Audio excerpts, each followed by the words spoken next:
চিকিৎসকদের নিয়োগদান, কারিকুলামকে আধুনিকায়ন, যুগোপযোগী চিকিৎসা দিয়ে আসতেছে।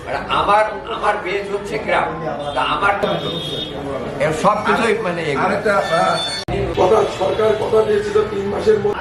আর একটা বিষয় হচ্ছে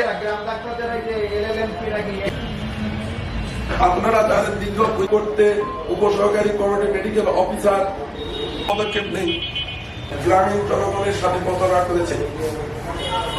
Bangladesh diploma medical association Satkhira জেলাকে স্বাস্থ্যসেবা থেকে বঞ্চিত করার জন্য উঠে পড়ে নির্মুক্ত 4 দফা দাবি, অন্যান্য ডিপ্লোমাদের ন্যায় 10ম গ্রেডে উন্নতিকরণ, অতি শীঘ্রই 10ম গ্রেডের শূন্য পদগুলো ডিপ্লোমা চিকিৎসকদের নিয়োগদান, কমিউনিটি ক্লিনিকের সেবার মান বৃদ্ধি করতে 4 বছরের ডিপ্লোমা চিকিৎসা এবং আন্তর্জাতিক মানে উন্নীতকরণ, অন্যান্য ডিপ্লোমাদের ন্যায় রাষ্ট্র কর্তৃক মৌলিক অধিকার অংশ হিসাবে উচ্চশিক্ষার সুযোগ এবং পৃথক মেডিকেল কলেজ অথবা বিদ্যমান মেডিকেল কলেজে প্রতিযোগিতামূলক অংশগ্রহণ। এখানে উপসহকারী কমিটি মেডিকেল অফিসার তথা 4 বছরের ডিপ্লোমা করার পরে 6 মাসের ইন্টার্নশিপ করেছি।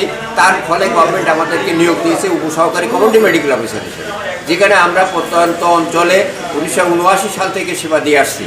প্রাথমিকভাবে আমাদেরকে বলা হতো মেডিকেল অফিসার, কিন্তু পরবর্তীতে আমাদেরকে মেডিকেল অ্যাসিস্ট্যান্ট হিসাবে ট্রিট করা হয়। যেখানে মেডিকেল অফিসার ছিল না, সেই পদে শূন্য পদে আমাদেরকে নিয়োগ দেওয়া হয়েছিল, কিন্তু পরবর্তীতে আমাদেরকে মেডিকেল অ্যাসিস্ট্যান্ট হিসাবে পোস্টিং দেওয়া হয়। পরবর্তীতে গভর্নমেন্ট 1976 সালে আমাদেরকে উপসহকারী কমিউনিটি মেডিকেল অফিসার হিসেবে স্বীকৃতি প্রদান করে।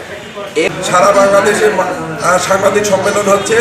আমাদের 10ম গ্রেড সহ শূন্য পদে পূরণ করা, ম্যাথস কারিকুলাম যুগোপযোগী করা, ডিপ্লোমা চিকিৎসকদের উচ্চশিক্ষা প্রদান করা, medical education board of Bangladesh গঠন করা এবং সারা বাংলাদেশে ইন্টার্নি চিকিৎসকদের তারা মিথ্যাচারের বিরুদ্ধে আমরা সারা বাংলাদেশে সোচ্চার। তারা আমাদের কোর্সকে 4 বছর 6 মাসের কোর্সকে তারা অনলি 6 মাসের কোর্স হিসাবে রূপায়িত করতেছে এবং আমরা গ্রামের সাধারণ জনগণকে 80% জনগণকে আমরা সেবা দিয়ে থাকি। যারা ডায়রিয়া হলে, যারা অসুস্থ হলে মেডিকেল কলেজের উপজেলা স্বাস্থ্য কমপ্লেক্সেও আসতে পারে না, তাদেরকে আমরা সেবা দিয়ে থাকি। সকলকে ধন্যবাদ।